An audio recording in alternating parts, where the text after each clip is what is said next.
me alone. I just want to die. These are the words that I screamed in 2012 as I lay on a psychiatric unit following a recent suicide attempt.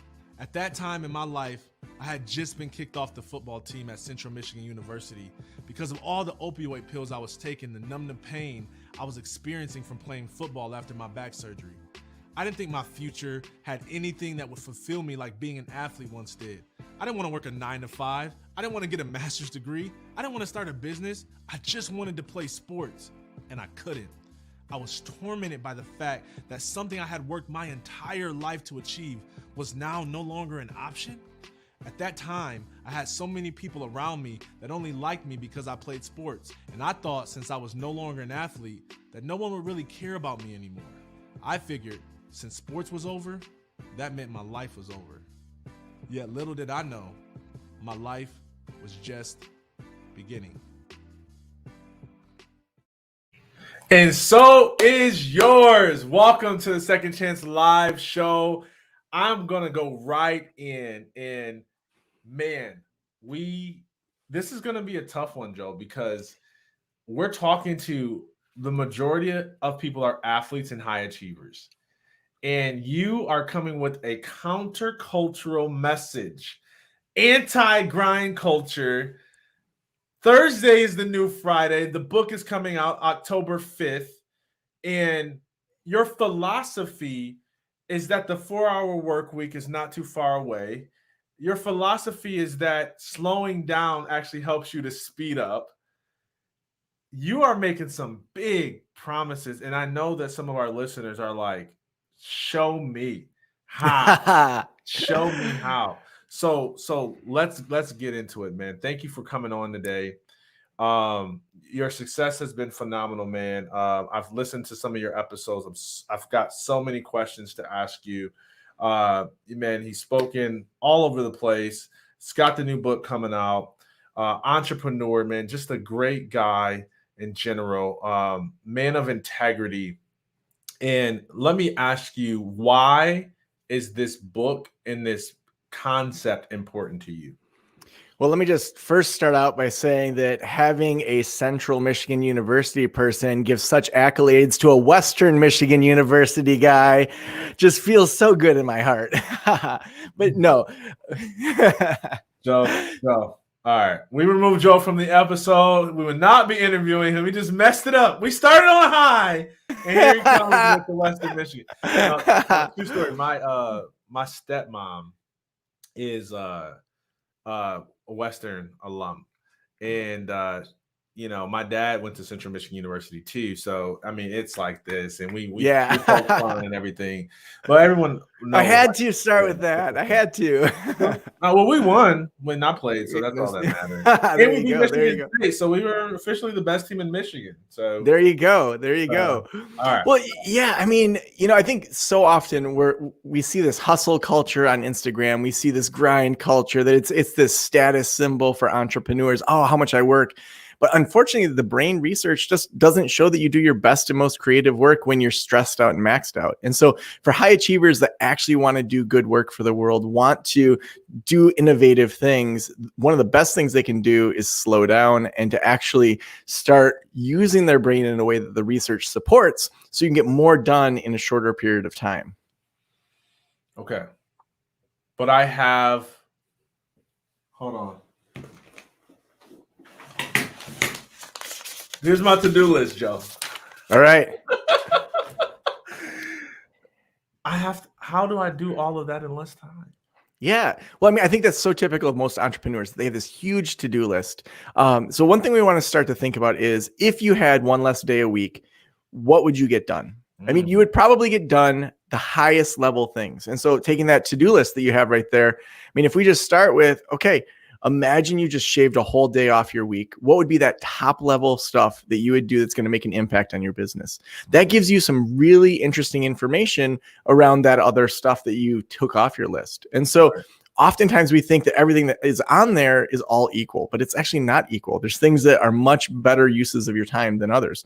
And so just even starting to say, well, maybe I should, eliminate some of those things. Maybe I should delegate them out or automate them or do something else with them. we often start with, I'm going to be burned out and then I'm going to recover on the weekend. And then I'm going to be burned out and then I'm going to recover on the weekend.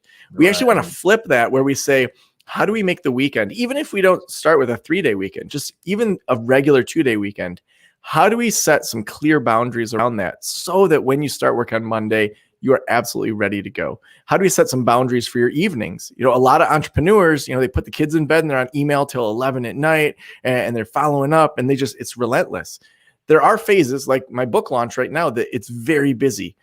But if we live our lives that way all the time, we're not going to do our best work. We're not going to be our most creative. Right. Why do you feel like people live that way? Where I call it, they sacrifice themselves. In fact, I just did a live stream right before I talked about public speaking. And I talked about how people sacrifice their self on the altar of success and they don't leave room for what matters really most. So what's your take on that? I mean, we've been handed something that to us feels so secure. The 7-day week, the 40-hour work week. But if we actually jump back in history a little bit, it helps us understand where we are right now. So jump back 4,000 years or so to the Babylonians.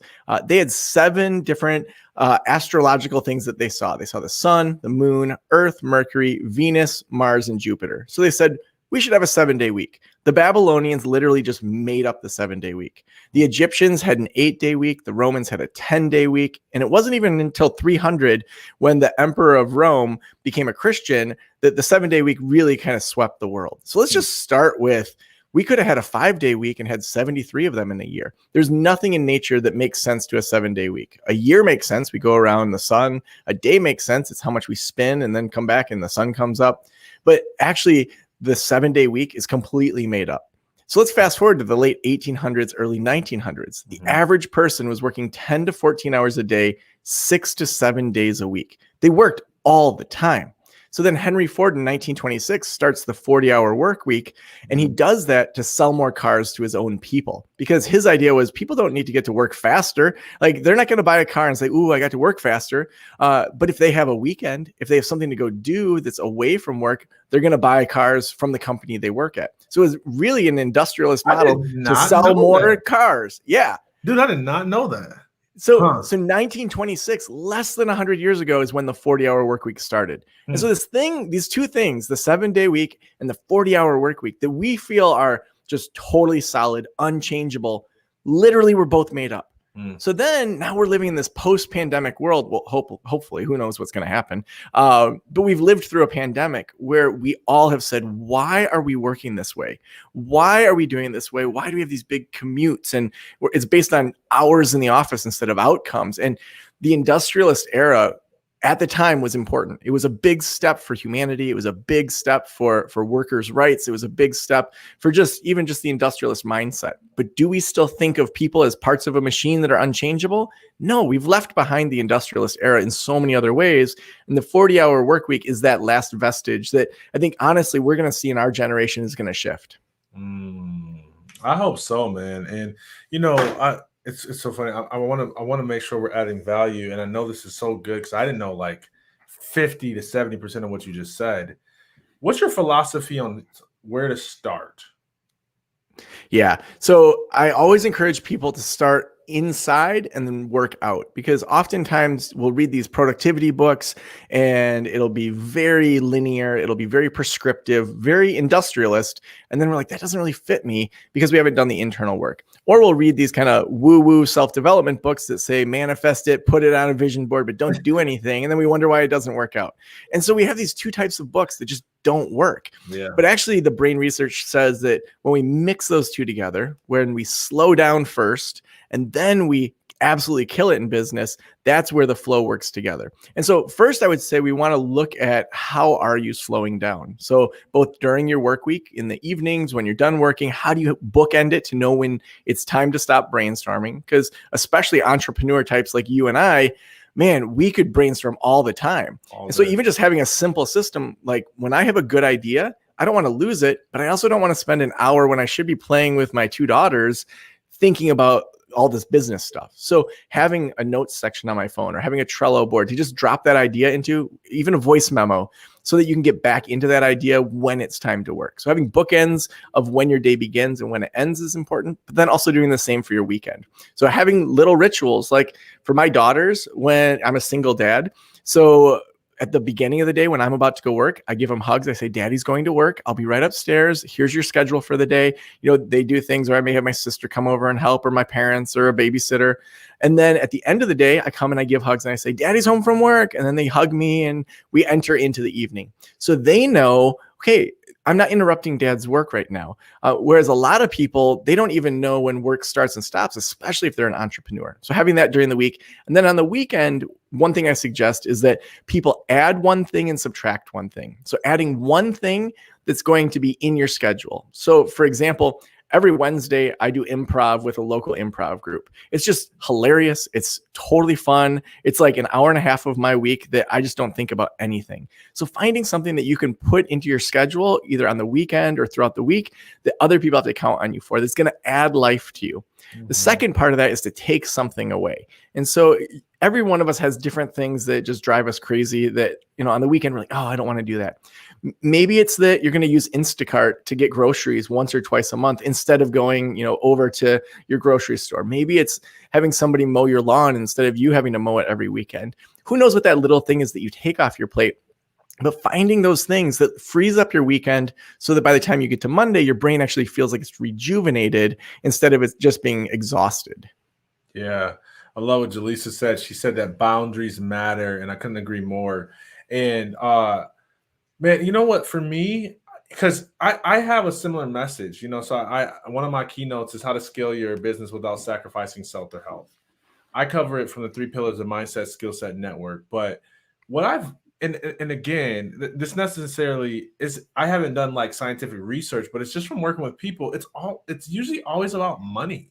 And that's why they can't slow down, is because it's like, well, when I get enough money, then I'll slow down. And it's like, but it never is enough. And so, I think that's the fear for some people, and setting these boundaries and taking time for themselves and being more selective about what gets their time, as you're talking about. What's your thoughts around still being able to have the revenue that people want in their lives and still having the work-life balance that you're describing here? Yeah, I mean, even if let's just look at that. When I have enough money, then I'll ... Right. I mean, that basically, if we drill into it, says I'm not satisfied with my life right now. Yep. That's an internal issue. That's I need something outside of myself to be happy. That's not going to happen. It's just, your grass is never greener. It's probably fake grass on the other side of that fence. Like, who knows why things are greener over there? So that's an internal issue to work on first. Right. And so I think even doing some work around, like, what is your privilege? I mean, even just living in the United States, our water in our toilets is cleaner than half the world's water. So right away, 50% of the world, our toilet water is cleaner than. So when you start to learn more about the world and society and our privilege and our opportunities, to just say, okay, do I have a roof over my head? Do I have any food in my refrigerator? Do I have any money in my bank account? And is my clean water in my toilet? Okay, wow, you're like top 20% of the world right now. And so starting from that and doing some of that internal work to just be okay with yourself, then makes it that there's different pressures in the business, where instead of just being money focused, you then can say, what's the impact I want to make on the world? What's the influence I want to have? So for me to scale up and have a book like this, it's not about just making more money. It's that I want to help society shift into a 4-day work week. I want to be part of that conversation. Do I want it to just be Joe Sanok's message? No, I want this to be a collective experience where we say, Henry Ford gave us something really amazing in 1926. It moved people from 10 to 14-hour days, 6 to 7 days a week, to a 40-hour work week. I want to do that same thing together now and say, we're the generation that just lived through a freaking pandemic. We can reinvent society in a way that's completely different and better for our mental health, for our happiness, and for our actual business outcomes. Yeah, I love it. I love it. What do you think that's going to require of the corporate workspace? And hi, everybody, if you're tuning in, popping in, you're going to have to go back and watch the beginning of this. We went through the history of, I don't even know how to explain it all, of how we came up with this concept of the 40-hour work week. We talked about some of the science behind it. We talked about how you can get started. We talked about how you can set boundaries. And we talked about the mindset that's required for you to basically adopt this core mentality about Joe's new book, which is Thursday is the new Friday, and that you can actually have you can work less and still achieve more. So that's what we've been talking about so far. So yeah, I think I just lost my train of thought in greeting the guests, but I'm curious to know from you. Oh yeah, I remember now. How does this affect the corporate world? Because you got people coming out of the pandemic, and they're literally, I've talked to corporate executives, they're like, man, people, they don't want to come back to the office. Yeah. They want Well, the and I think autonomy. So how do you see this changing? Well, I think that the average worker has left the industrialist model, and the C-suites are starting to catch up to that. Yeah. And there's going to be C-suite people that still are hardcore industrialists. They want butts in the chair, and that may not be the place for you to work.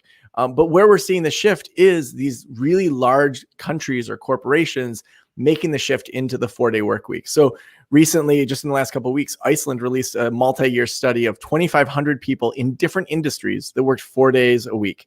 And they found that they had the same productivity, they had the same outcomes, and they had better health outcomes and happiness. And so we see studies like that coming out. We see Portugal, Spain, New Zealand are all doing 4-day-a-week studies right now. We have Kickstarter that's switching to a 4-day week in 2022. But one story that I absolutely love, because it was so far before any of these like big discussions around the 4-day work week, is in Southwest Michigan, Kalamazoo Valley Community College, a small community college. You know, colleges and community colleges often are solid institutions that don't change very quickly. There was this HVAC instructor named Ted Forrester. He's teaching people how to run air, through houses and through buildings, air conditioning, heating. He reinvented KVCC. What he did is he noticed on Fridays in the summertime, there were very few students on campus. So every Friday for a summer, he went up and took a picture of the parking lot from the top of the roof every single Friday, went through that all summer. And then he ran the numbers on if they shut down the AC on Thursday night instead of Friday night, how much money that would save. He presented it to the board. And then from that, they ended up doing a 4-day work week in the summertime. And they've saved millions of dollars just in AC costs. But think about all the things that weren't even part of Ted's kind of pitch to the board. You've got staff that stay longer because they know that they're going to lose a 4-day work week in the summer, and they only have to work 36 hours because HR, quote, donates 4 of those hours. So they work fewer hours in the summer. They have a flexible schedule. So who's going to leave that? You just think about just the cost of retraining a staff to get them up to the same productivity level as someone that's been there 5 years. It's going to take a long time. And that's a lot of lost revenue and lost time. The happiness of the staff, the health outcomes of the staff, and then the student success, where these offices now are open earlier in the day, they're open later in the day because people have flexible schedules.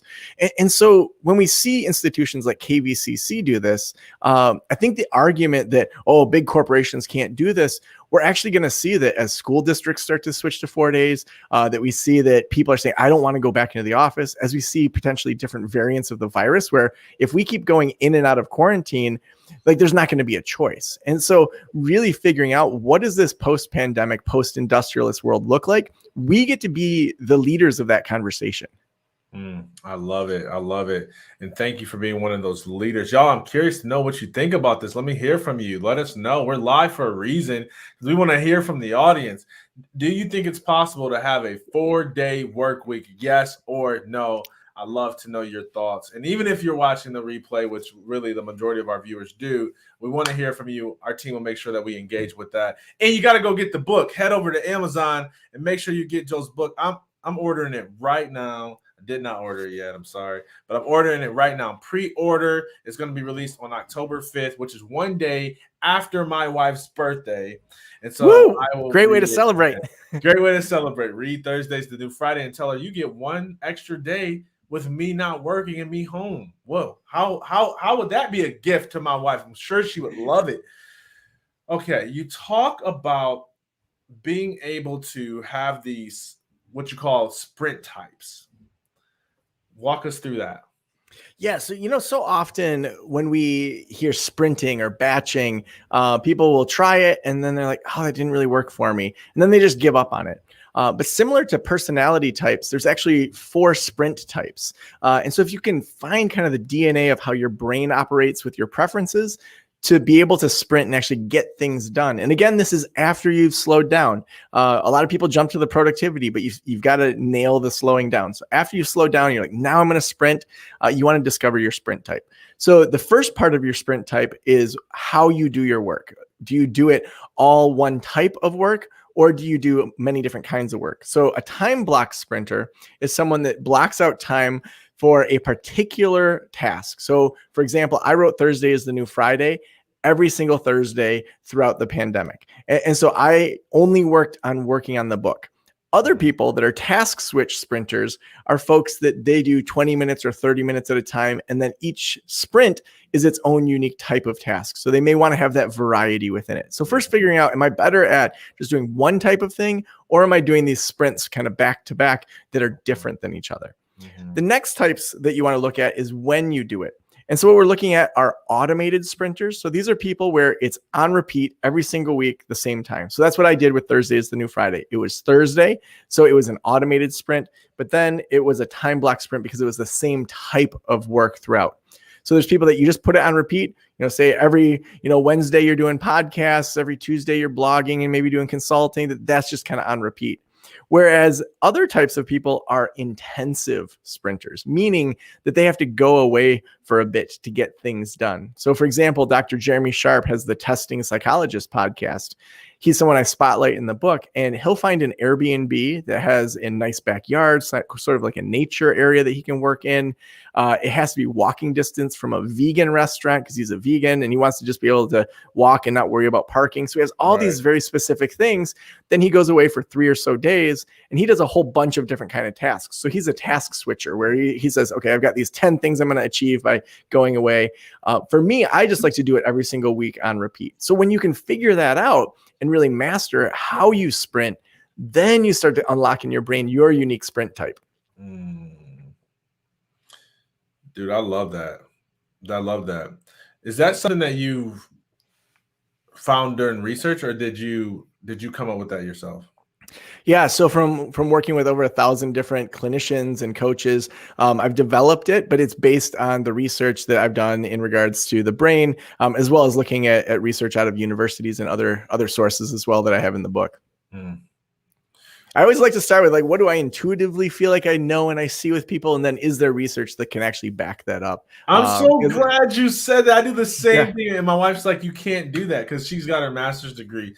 And she's like, that's illegal. She's like, you gotta do it the other way around. I'm like, no, this is how I work. I understand psychology a little bit better, how humans, I interact with so many people. I'm like, that's not gonna work. And when I wrote my book, that's one of the things that I had to learn is because I was researching, and I value research. But I'm researching, I was like, as an athlete, I was like, this wasn't gonna work for me.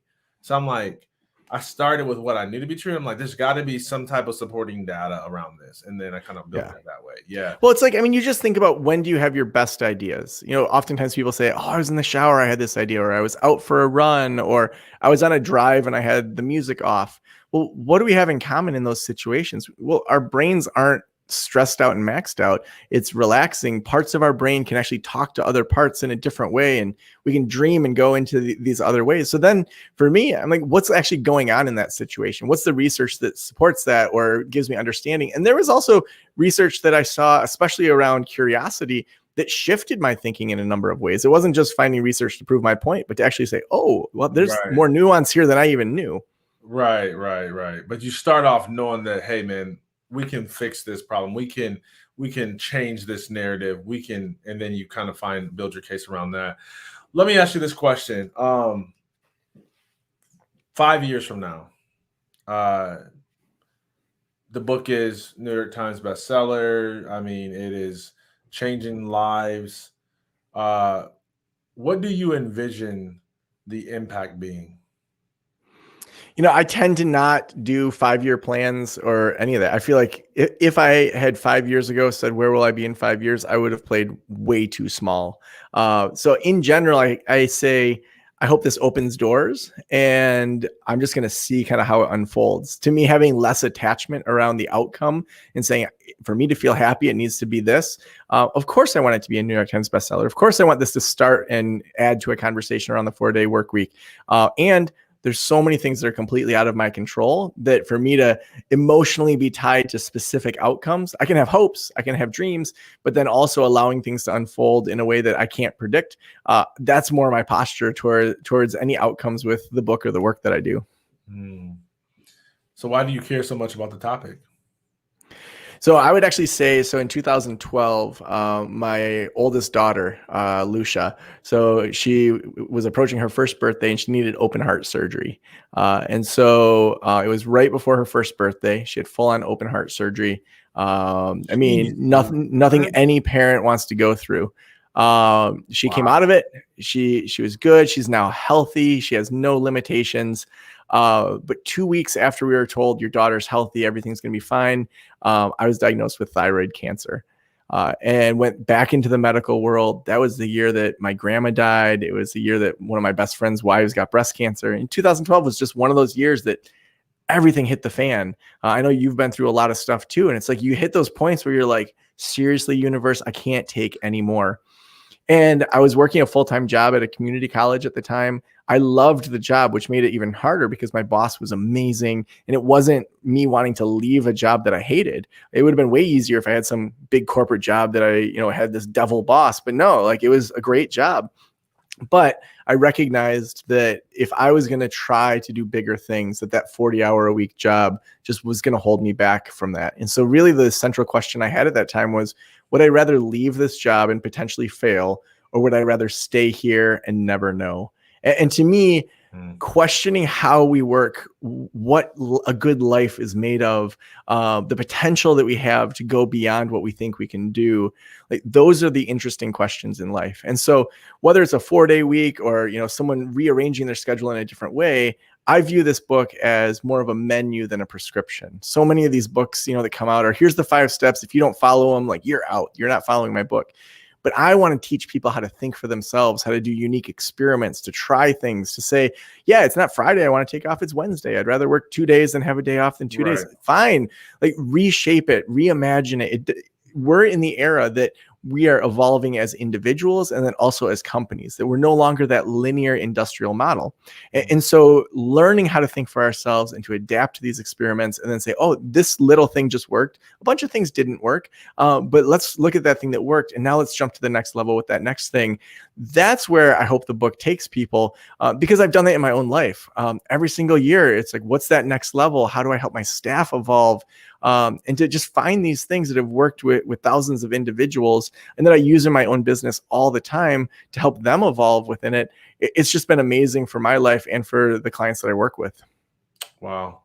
That's phenomenal. Speaking of that, do you have a client story or that you tell that it just is kind of a before and after that you just makes your heart jump?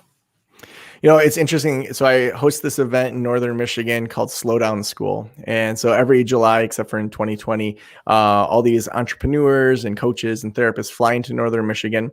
I pick them up in a big yellow school. I say I pick them up. We have someone that's a driver. I don't know how to drive a school bus.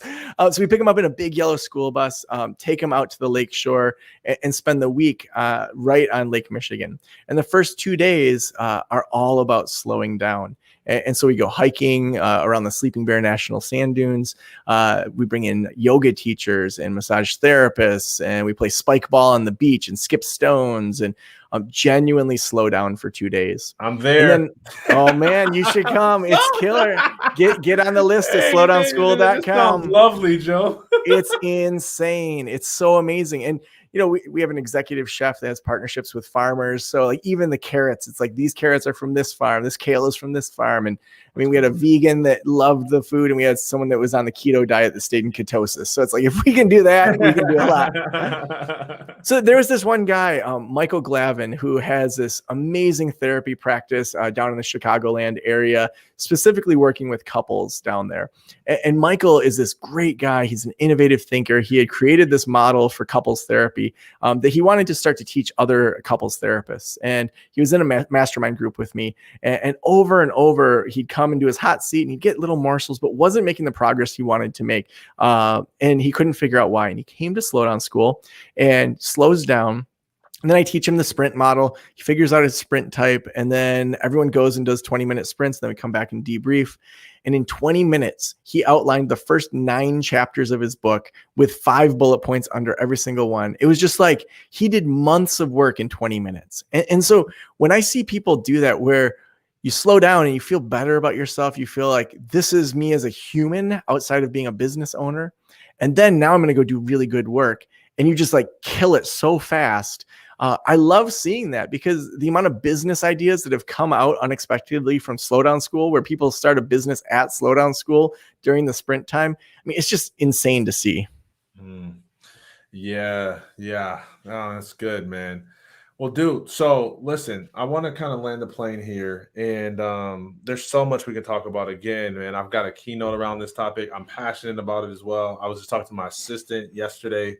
We got into a small argument. It wasn't an argument, it was like a heated debate about, like, how deep in the weeds do I want to go in this stuff, because it's easy to kind of put together a keynote to give some people some tips and some strategies that can help improve what we're talking about, but it's a whole different deal to take them through an experience and to do training and stuff. So we were talking about that, but so I can talk about this all day, man, but I want to kind of land this plane on this. Who's the book for, and why should people grab it? Yeah. So initially, I would say the book is for small business owners and people in small businesses. But what's interesting is, as we've released copies of it, to see how many larger businesses are really interested in it. Nissan Infinity Canada bought ebooks for their entire company across Canada. And I did a keynote for Nissan Infinity Canada. So we're seeing these big corporations, especially post-pandemic, say, we don't know what to do other than the industrialist mindset. We need some sort of guidebook. So it's been interesting how, as I was writing it, I was primarily thinking about, small business entrepreneurs like you or me or other folks that have, less than 50 employees. But larger corporations are starting to get it.